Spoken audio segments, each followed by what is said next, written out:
Hello hello students, बहुत बहुत स्वागत है आप सभी का पीवीआर स्टडी में। साथियों, आज से आपकी सुपर टेट और सी टेट और टेट, चाहे आप यूपी का टेट देंगे या फिर एमपी एच टेट यानी कि हरियाणा का आपका, या फिर बिहार, कोई भी आप टेट परीक्षा देंगे या सी टेट देंगे, तो सिलेबस जो है, पाठ्यक्रम जो है लगभग एक समान रहता है। थोड़ा बहुत चाहे कहीं का मतलब लो हाई होता है, बाकी सब वही रहता है लगभग। तो ये सभी के लिए महत्वपूर्ण होगा। अगर आप कंपटीशन का कोई एग्जाम देने वाले हैं, एसएससी, बैंक, रेलवे, तो भाई मैथ जो है सिलेबस लगभग अगर आप देखोगे नंबर सिस्टम सब में है। एसएससी दोगे तब भी है, बैंक दोगे तब भी, रेलवे, मतलब कुछ भी दोगे नंबर सिस्टम आएगा। क्योंकि गणित अगर आप पढ़ोगे तो भाई गिनती का तो अध्ययन करोगे ना, और अगर आप एसएससी दे रहे हो तब भी रहेगा। कुल मिला के ये जान लो कि आप कोई भी परीक्षा दोगे, कुछ भी कंपटीशन दोगे, ये जो क्लास होगी सब के लिए महत्वपूर्ण होगी। लेकिन हम स्पेशल रूप से आपको बताएंगे ये टेट, सी टेट और सुपर टेट की क्लास है। हाँ, लेकिन है सबके लिए। चलिए शुरू करते हैं। देखिए, सबसे पहले मैथ की शुरुआत हम लोग करते हैं तो अंक के बारे में पढ़ते हैं। अंक मतलब आप जानते हो, डिजिट बोलते हैं वैसे तो। और अगर बात करें अंकीय क्षमता, तो अब डिजिटीय क्षमता नहीं पढ़ेंगे उसके। अंकीय हो गया, इसका मतलब न्यूमेरिकल एबिलिटी। सबसे पहले बात करते हैं संख्या किसे कहते हैं। इसके पीछे चलें अगर तो अंक किसे कहते हैं, व्हाट इज डिजिट। लेकिन ये कहीं पूछा नहीं जाता है। संख्या किसे कहते हैं ये भी नहीं पूछा जाता है, लेकिन स्टूडेंट्स के मन में होता है कि आखिर ये होता क्या है। तो सिंपल सी बात है, आप लोग देखते हैं ये जैसे 1 2 3 4 5 6 7 8 9 अंकों की संख्या कितनी होती है? 9 होती है। लेकिन दशमलव संख्या पद्धति में अंकों की संख्या 10 होती है। 10 क्यों होती है? क्योंकि 1 से लेकर के 9 तक तो अंक होते हैं और एक शून्य होता है, तो कुल मिलाकर के 10 अंक होते हैं। किसमें? ये दशमलव संख्या पद्धति होती है। इसके अलावा एक होती है बाइनरी संख्या पद्धति, जिसे द्विआधारी संख्या पद्धति बोलते हैं, उसको आगे बढ़ाएंगे। उसमें अंकों की संख्या सिर्फ और सिर्फ 2 होती है, एक 0 और एक 1। ये कंप्यूटर की लैंग्वेज होती है। तो अब हम बात करते हैं अपने टॉपिक पे, संख्या किसे कहते हैं। देखो, ऊपर परिभाषा मैंने लिख दिया पहले से, जिससे कि आपका टाइम वेस्ट ना हो। क्या लिखा है जरा देखो। संख्या एक गणितीय वस्तु है जिसका उपयोग माप, लेबल आदि के कार्यों में किया जाता है। जैसे मान लो कोई चीज़ मापना है, मान लो दूध भरा है किसी डिब्बे में, उसको नापना है लीटर से, तो क्या करेंगे हम लोग? लिखेंगे ना, ये 10 लीटर है, 5 लीटर है, 18 लीटर है, 20 लीटर है। तो वो क्या हुआ? एक प्रकार से जो हमने 10 लिखा, 18 लिखा, 20 लिखा, क्या है? ये संख्या ही तो है ना। व्यवहारिक तरीका ये। लेबल, जैसे आपने देखा होगा, कहते हैं कि इस समय जो है 12:45 के पार जा रहा है, गर्मी छप्पड़ फाड़ पड़ रही, तो उसमें क्या है? लेबल एक प्रकार से मापते हैं टेम्परेचर का ना, कितना लेवल है, कितना हाई जा रहा है, कितना लो जा रहा है। बाढ़ आती है तो देखो जहाँ पे लगे होते हैं वो जल स्तर नापने के लिए, वहाँ पे भी लेवल नापते हैं, कितना सेंटीमीटर पानी बढ़ गया है। गंगा जी जो है एकदम उफान पे हैं। तो ये सब क्या है? हम लोग संख्या का प्रयोग यहाँ पे करते हैं। बाकी इसकी कोई अलग से कोई परिभाषा बन के नहीं आती कि हाँ इसकी कोई डेफिनेशन होती, चूँकि ये मूलभूत चीज़ें हैं, यहीं से मैथ की शुरुआत होती है। हाँ, इसके आगे जो चलेंगे उसकी सबकी परिभाषाएं हैं, आपको क्लियर होगा, लेकिन इसकी कोई परिभाषा नहीं है।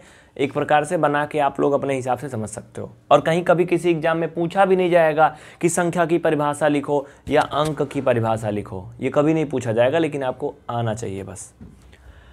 उसके बाद आगे हम बात करते हैं संख्या कितने प्रकार की होती हैं। देखिए, वैसे तो वास्तविक रूप में अगर हम बात करें, वास्तविक मैंने खुद ही बोल दिया, तो मुख्य रूप में संख्याएं 2 प्रकार की होती हैं। एक तो वास्तविक संख्याएं होती हैं, रियल नंबर, और एक होती हैं काल्पनिक संख्याएं, इमेजिन नंबर। जैसे अगर हमने एक प्रकार से एक मार्कर लिया है तो मैं बोलूं कि मेरे हाथ में एक मार्कर है ना। और इमेजिन का मतलब ऐसे जान लो, जैसे मैं अगर बोलूं कि मेरे हाथ में एक सोने का मार्कर होता, तो ये सोने का मार्कर तो है नहीं, हम इमेजिन कर रहे हैं ना। लेकिन उस इमेजिन में और इस मैथ वाली इमेजिन नंबर में अंतर है।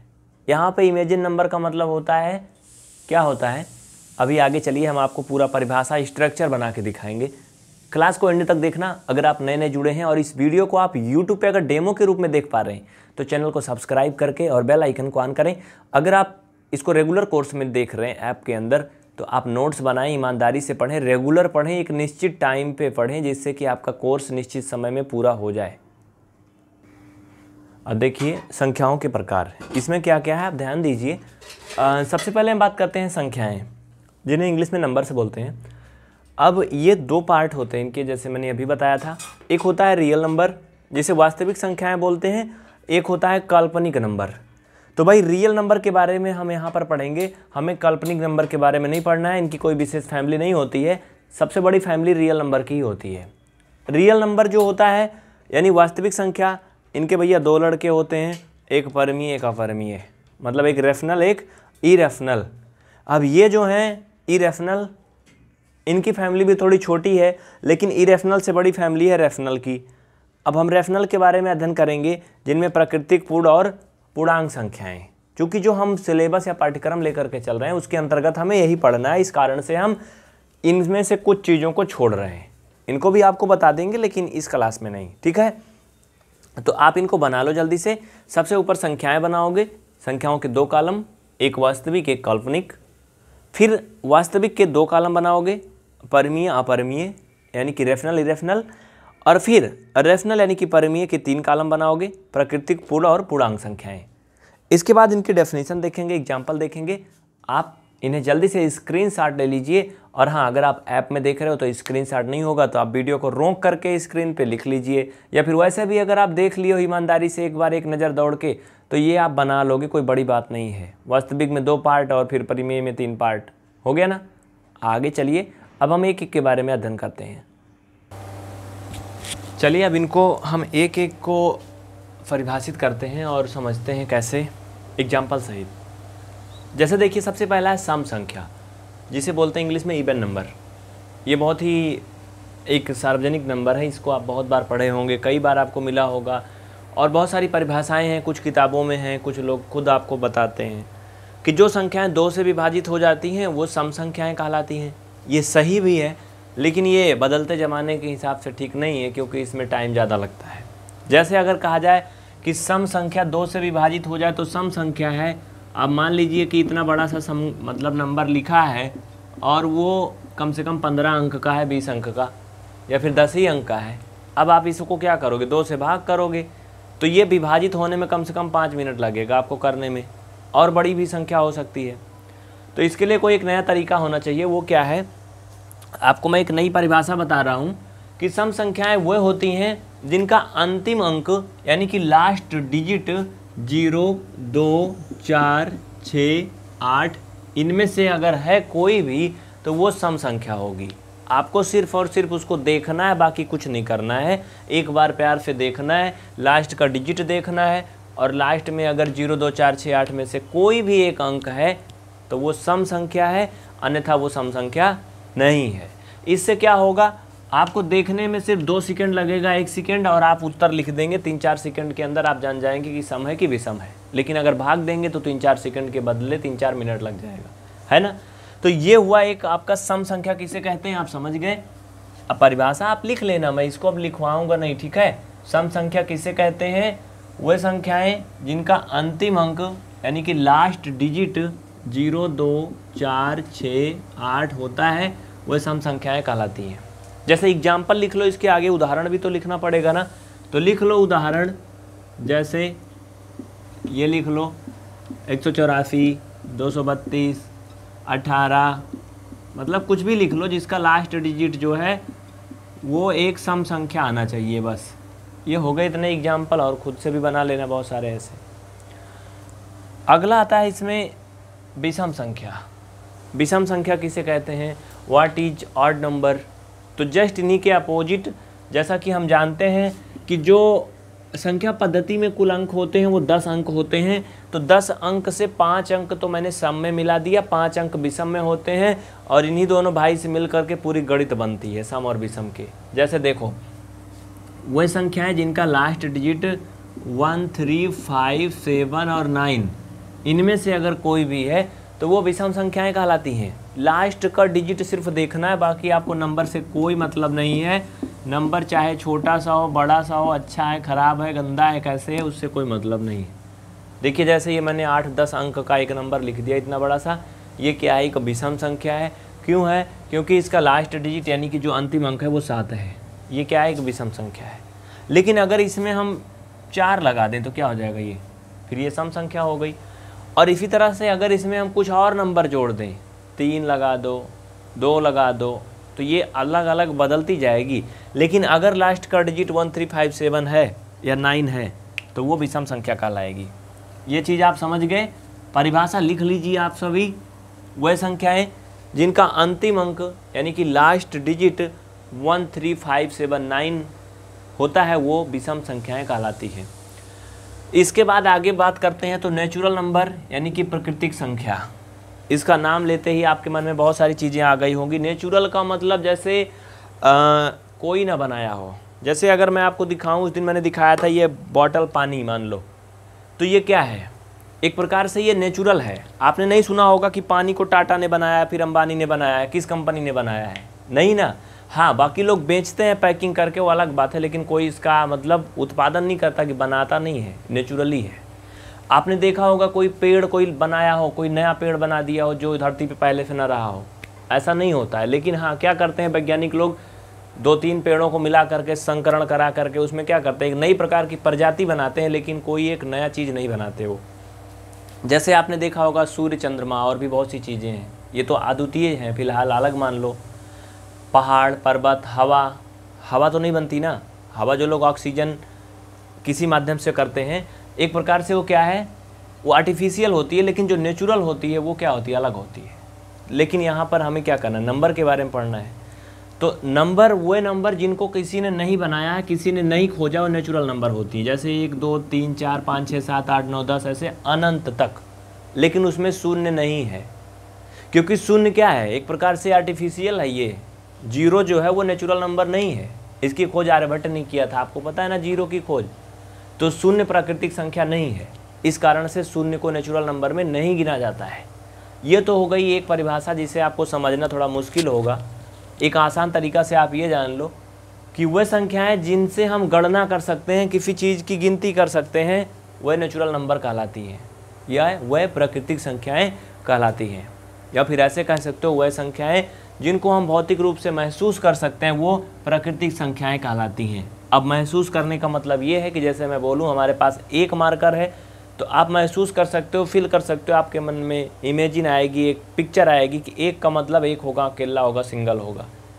एक प्रकार से इमेजिन मतलब होता, चित्र आता है ना। जैसे अगर कहा जाए हमारे घर में 5 लोग रहते हैं, तो आप सोच लोगे, समझ जाओगे अपने मन में अंदर में कि हाँ 5 लोग होंगे तो कैसे होंगे भाई, 5 बेड की ज़रूरत पड़ेगी, 5 खुराक खाने की ज़रूरत पड़ेगी, ये सब चीज़ें आपके दिमाग में आ जाएंगी। लेकिन अगर कहा जाए शून्य, हमारे घर में शून्य लोग हैं, तो शून्य का मतलब आपके दिमाग में फिर शून्य हो जाएगा, कोई चीज़ इमेजिन नहीं आएगी, कोई कल्पना नहीं कर पाएंगे आप। तो ये क्या हो गया, प्राकृतिक संख्या। इसके बाद अगला है पूर्ण संख्याएं। पूर्ण संख्याएं भाई, ये प्राकृतिक संख्याएं अधूरी सी हैं, ये पूरी नहीं हैं। प्राकृतिक संख्याएं मिलकर के गणित का निर्माण नहीं कर सकती हैं। क्यों? क्योंकि ये गिनती की जब इनकी शुरू होगी 1 2 3 4 5 6 7 8 9, 9 के आगे जाके ब्रेकर लग जाएगा, वहीं पे टूट जाएंगे। ये अधूरे हैं, क्योंकि वहाँ पे क्या है, एक प्रकार से मान लो कि पुल का निर्माण करना है भाई 11 तक जाने के लिए। क्योंकि 10 में क्या होगा, 0 की ज़रूरत पड़ेगी, फिर 11 पहुँच भी गए तो 12 13 14 15 गिनोगे, 19 के बाद फिर 20 आएगा, और 20 में फिर से क्या होगा, शून्य की ज़रूरत पड़ेगी। तो इस तरह से मैथ जो है वो पूरी नहीं थी।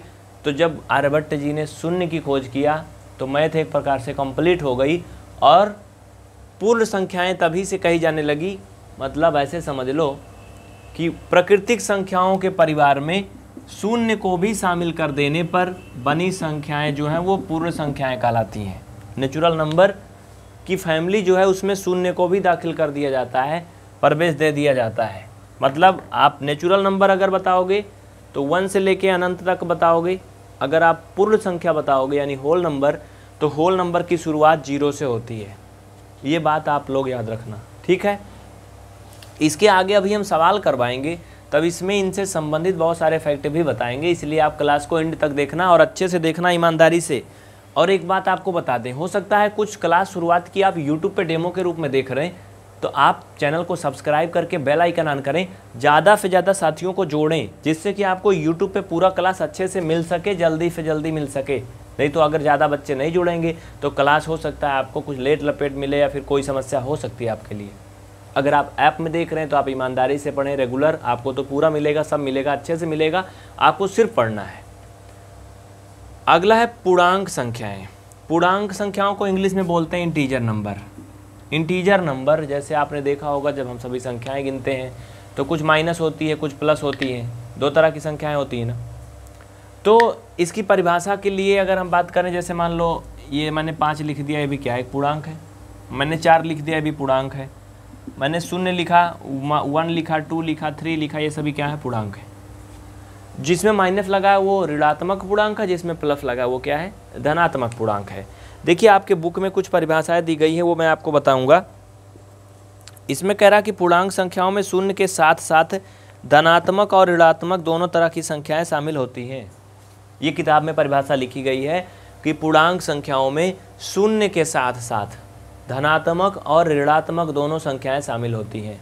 लेकिन ये 5 मैंने लिखा तो क्या 5 से ही थोड़ी शुरू होती हैं। ये -6, -8, -1000, -लाख, एक प्रकार से की परिभाषा हमारे अकॉर्डिंग आप ये लिख सकते हो कि माइनस अनंत से लेकर के प्लस अनंत तक की संख्याएं पूर्णांक संख्याएं कहलाती हैं। माइनस अनंत, भाई जहाँ तक आप प्लस में जाओगे, आगे जाओगे, वहीं तक पीछे भी तो जाओगे ना। तो आगे तो कोई लिमिट है नहीं, आगे तो पता नहीं कहाँ तक जाएगी, 1000, लाख, 10 लाख, 20 लाख आप गिनते जाओगे। तो इसमें माइनस को भी शामिल करना है, तो पीछे भी तो उतना जा सकते हो ना आप। तो आप कह सकते हो कि माइनस अनंत से लेकर के प्लस अनंत तक की संख्याएं ये आपकी पूर्णांक संख्याएं कहलाती हैं। इसके बाद आगे आता है एक इंटरेस्टेड टॉपिक जिसे बोलते हैं रेशनल नंबर। ये थोड़ा सा बड़ा होगा आपके लिए, इसको हम थोड़ा डिटेल में आपको बताएंगे। आप क्लास को अच्छे से देखते रहिए। देखिए इसकी जो साधारण तरह से एक प्रकार से परिभाषा होती है, अक्सर यही मिलती है कि वह संख्याएं जिन्हें P/Q के रूप में लिख सकते हैं वह रेशनल नंबर कहलाती हैं, परमीय संख्याएं कहलाती हैं। लेकिन इसको इतना ही मात्र पढ़ने से आप अच्छे से नहीं समझ पाओगे, इसमें ढेर सारा कॉन्सेप्ट आपको आगे भी लेके चलना होगा। इनकी आपको कंपेयर करनी होगी रेशनल इरेशनल में, तब आप अच्छे से समझ जाओगे। लेकिन इनको अगर अकेले समझोगे रेशनल इरेशनल तो आपके लिए थोड़ा मुश्किल पड़ेगा। इसलिए इनको क्या करोगे आप, एक दूसरे के साथ कंपेयर करो, तब आपको दोनों समझ में आ जाएंगे साथ में और अच्छे से समझ में आ जाएंगे। तो चलिए हम आपको कंपेयर करके दिखाते हैं। अब देखिए इसमें कुछ अंतर समझ लीजिए आप लोग रेशनल एंड इरेशनल नंबर में, परमीय और अपरमीय संख्या में, तो आपको ज़्यादा क्लियर हो जाएगा। जैसे कोई भी अगर सामान्य तरह की नंबर दी गई हैं तो वो सभी परमीय संख्याएं होती हैं। जैसे मान लो आपने 5 ले लिया, 8 ले लिया, 7 ले लिया, 3, 2, 100, 1000, 5000 सभी परमीय संख्याएं हैं, क्योंकि इनको हम P/Q के फॉर्म में लिख सकते हैं। जैसे मैं बोलूँ 5 को P/Q में कैसे लिखोगे, तो आप 5/1 लिख सकते हो, बराबर इसे P/Q के फॉर्म में लिख सकते हो इस रूप में। इसमें एक कंडीशन होती है कि Q does not equal 0, Q 0 के बराबर ना हो। जैसे इसमें मैं एक और लास्ट में जोड़ देता हूँ। जैसे मान लो कोई नंबर लिखा है 45 और यहाँ पर क्या लिखा है, ये 0 नहीं है, ठीक है, 0 नहीं है, मतलब कोई भी और संख्या है, तो वो क्या है, वो परमीय संख्या है। क्या है वो, परमीय संख्या है। लेकिन अगर यहाँ पर कोई नंबर लिखा है और नीचे 0 है तो वो इरेशनल नंबर हो जाएगा, अपरमीय संख्या हो जाएगा। नीचे 0 के अलावा कुछ भी हो तो वो परमीय नहीं होगा, सॉरी वो क्या होगा, अगर 0 के अलावा कुछ और होगा तो वो रेशनल नंबर होगा, परमीय संख्या ही होगी। लेकिन अगर 0 होगा तो क्या होगा, फिर वो परमीय संख्या नहीं होगी। क्यों नहीं होगी, ज़रा देखो। अगर मान लो एग्जाम्पल के लिए हमने 45 लिखा, 45 ही मैं ले लूँ और बच्चा इसको 0 से डिवाइड करूँ तो क्या होगा, 0 बार ले जाओगे। 0 में कितनी बार विभाग ले जाओगे, मान लो 1 बार ले गए तब भी यहाँ 0 आएगा, घटाने पे 45 आया। मैं 9 बार ले गया तब भी 0 आया, फिर 45 आया।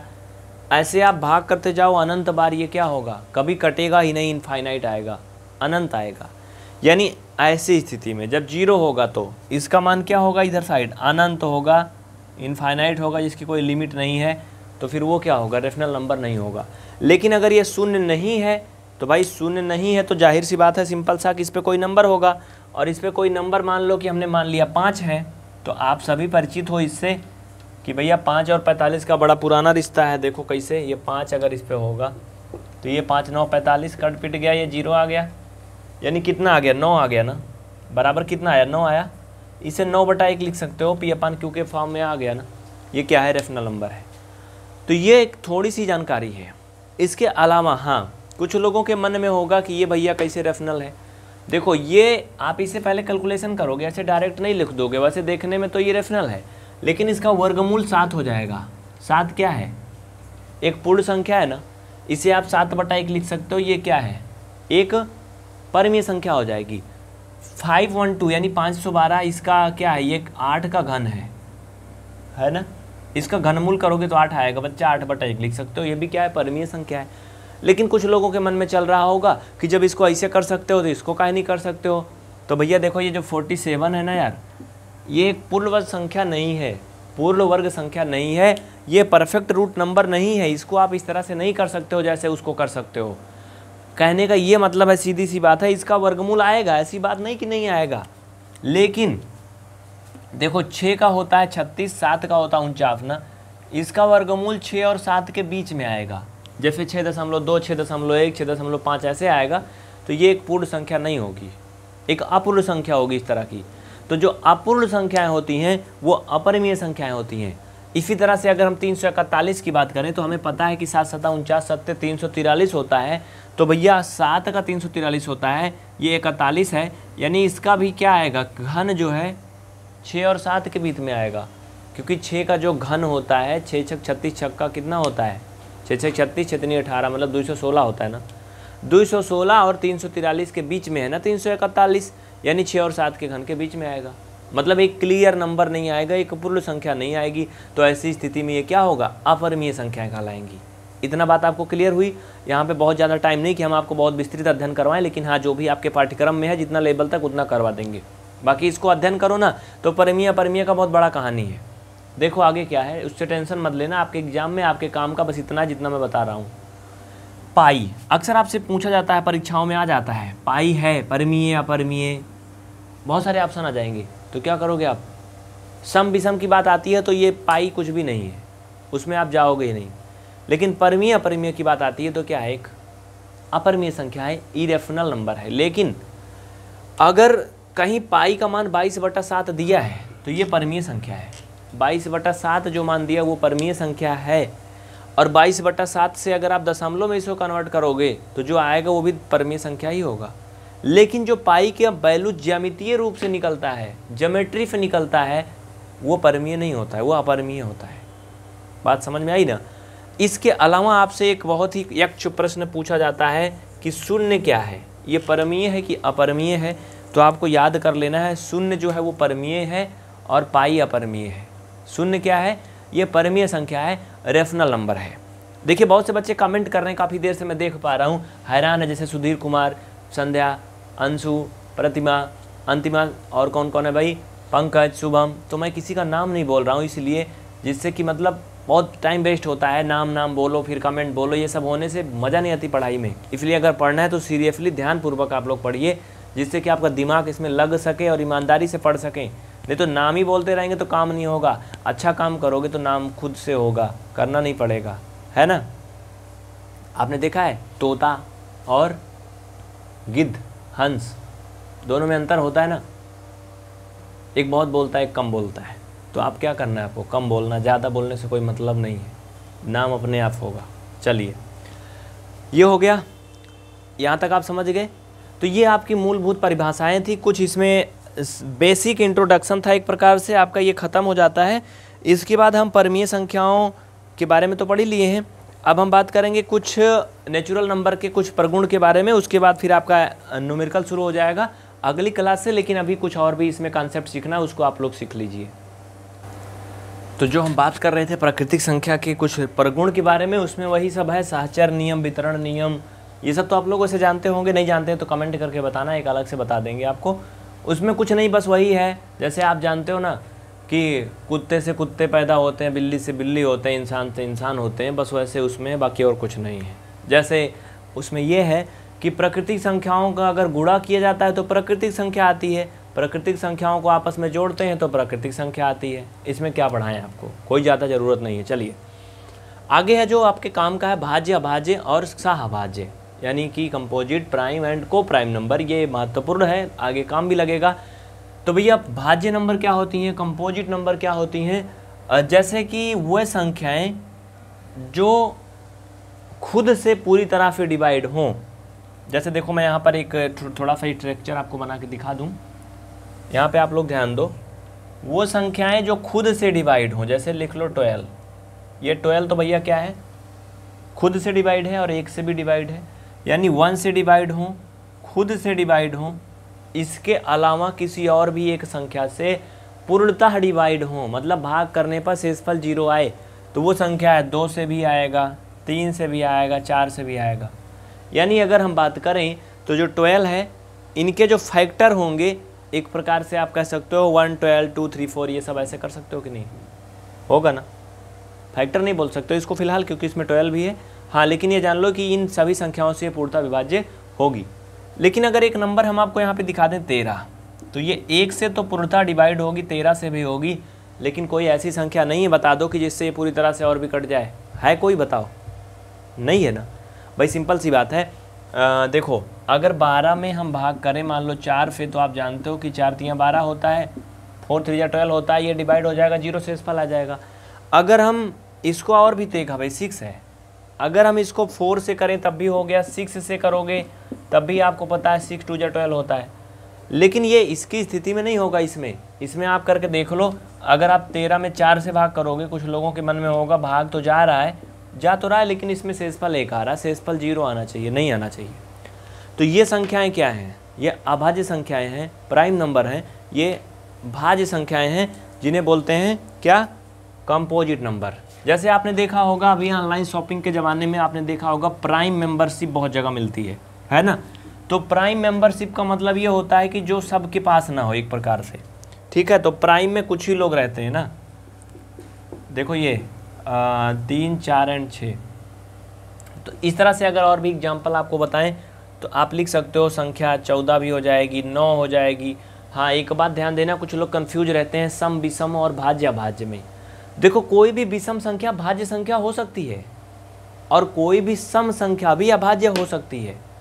वैसे अक्सर जो सम संख्याएं होती हैं वो अभाज्य नहीं होती हैं, लेकिन जैसे आपने सुना होगा रावण के नगरी में विभीषण, है ना, रावण के नगरी में सब क्या थे, राक्षस प्रजाति के थे, लेकिन उसमें विभीषण जी श्री रामचंद्र जी की पूजा करते थे, है ना। तो वैसे क्या है, ये जो अभाज्य संख्या है ना, इसमें एक ऐसी सम संख्या है जो अभाज्य है। अब आप लोगों से ये कहीं कहीं पूछ लिया जाता है अक्सर एग्जाम में, या फिर आपके कहीं इंटरव्यू में पूछ लिया गया कहीं भी कि बताओ कोई एक ऐसी संख्या जो सम भी हो और अभाज्य भी हो, तो वो सिर्फ एक है, वो 2 है, एक नंबर, ओनली 1 नंबर है 2, ये सम भी है और क्या है, अभाज्य है। बाकी कोई भी सम संख्या अभाज्य नहीं होती। कोई भी सम संख्या आप लोगे वो हर समय से क्या होगी, वो भाज्य होगी। लेकिन 2 क्या है, ये सम भी है और अभाज्य भी है। इसके भी गुणन आप देखोगे, पूरी तरह से विभाजित होने के लिए तो 1 से कटेगी, खुद से कटेगी, बाकी ये किसी और से नहीं कटेगी। इसके अलावा अगर आप सम विषम की हम बात कर रहे थे, तो संख्या 9 अगर लो तो ये क्या है, विषम है लेकिन ये भाज्य है। अभी संख्या विषम की बात करें अगर तो 25 क्या है, विषम है लेकिन फिर भी क्या है, ये भाज्य है। 33 लोगे, ये भी क्या है, विषम है लेकिन भाज्य है। तो ये हुआ आपका सम और विषम और भाज्य एक प्रकार से आपने एक साथ में देख लिया। इसके बाद इसमें अगला है आपका जिसे बोलते हैं को प्राइम नंबर, यानी सह अभाज्य संख्याएं। सह अभाज्य संख्याओं का मतलब होता है, जैसे देखो सह अभाज्य, सह का मतलब साथ साथ और अभाज्य। इसको एक लाइन में समझ लो कि 2 संख्याएं जिनका HCF सिर्फ 1 होता है, जिसका HCF हाईएस्ट कॉमन फैक्टर सिर्फ 1 होता है, वो क्या होती हैं, सह अभाज्य संख्याएं कहलाती हैं, को प्राइम नंबर कहलाती हैं। आप लोग इन्हें लिख सकते हो, ठीक है। इस तरह से आपका जो इंट्रोडक्शन वाला इसमें था सब कुछ लगभग ख़त्म हो गया, अब कुछ नहीं बचा है। हाँ, अगर कुछ होगा तो आप कमेंट करके बता दीजिएगा, हम आपको बता देंगे अलग से, लेकिन इसमें और कुछ भी नहीं है। 2 प्राकृतिक संख्याएं जिनमें एक के अतिरिक्त तो कोई गुणनखंड उभयनिष्ठ ना हो, कॉमन ना हो, वह सह अभाज्य कहलाती हैं। जैसे मान लो सह अभाज्य में अगर हम ले लें 14 और 15, तो भैया दोनों के गुणनखंड कर लो यार, 14 के हो जाएगा 1 2 7, और तो कुछ नहीं होगा ना, हाँ होगा, 14 भी होगा। मतलब समझ लो कि ये इतने संख्याओं से कट सकता है। 15 का अगर ले लो तो 1 3 5 15। अगर इसमें आप कॉमन लोगे तो बताओ कोई एक के सिवा कोई संख्या है जो कॉमन है दोनों में, कोई है जो दोनों में कॉमन है? देखो कोई भी नहीं है शायद ना भाई, 2 तो है नहीं, 3 उसमें नहीं है, 5 इसमें है तो उसमें नहीं है, 7 है तो इसमें नहीं है, 15 14 नहीं है ना। तो आप कह सकते हो ये 14 15 भी क्या है, को प्राइम नंबर है, सह अभाज्य संख्या है। अगर हम ले लें 9 और 16 तो ये भी क्या है, सभाज्य संख्या है।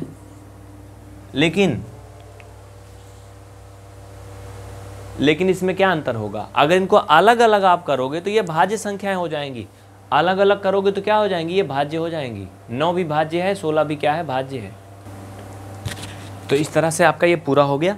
इसके बाद फिर हम आगे देखेंगे। हाँ, एक बात आपको बता दें, अगर आप इस क्लास को YouTube पे डेमो के रूप में देख रहे हैं तो आप PVR स्टडी का चैनल नंबर 2 देखें, क्योंकि वहाँ पे आपको ढेर सारी फ्री की क्लास भी YouTube वाली मिलेंगी। लगभग सारा कोर्स आपको मिलेगा, बस थोड़ा सा अंतर होगा इस कोर्स और उस कोर्स में बस, ठीक है। तो आप लोग क्या करेंगे, अगर आप इसे PVR स्टडी इलाहाबाद चैनल पर देख रहे हैं तो आप सभी इसको PVR स्टडी 2.0 चैनल पे देखिए।